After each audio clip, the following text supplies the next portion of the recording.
कनवा ऐसन हम पातर जी पापा फुलावा ऐसन सुकवार ई जीवनवा ऐसन हम पातर जी चाचा फुलावा ऐसन सुकवार मोती बरन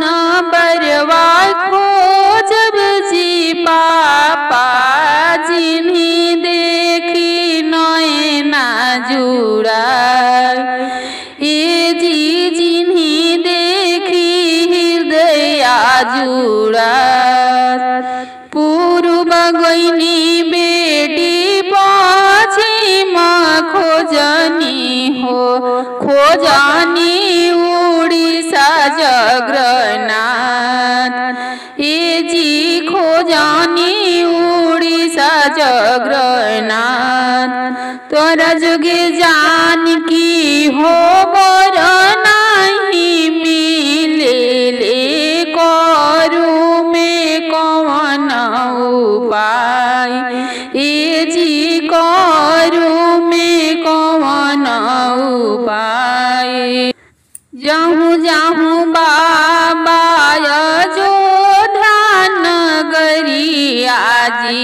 राजा दशरथ के दुआर ये जी राजा दशरथ के दुआर राजा दशरथ जी के चारी हो ललनवा दुई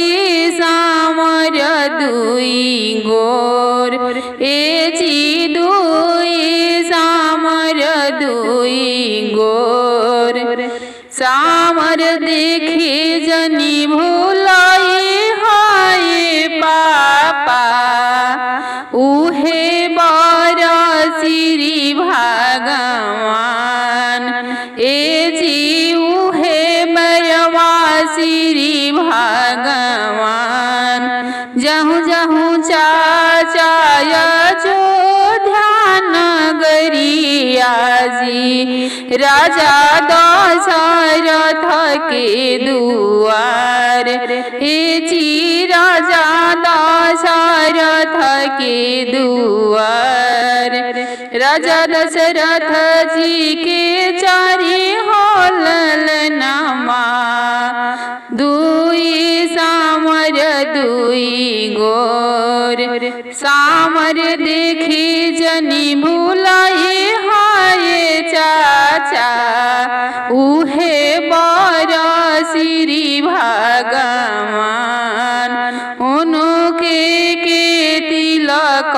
चढ़ाई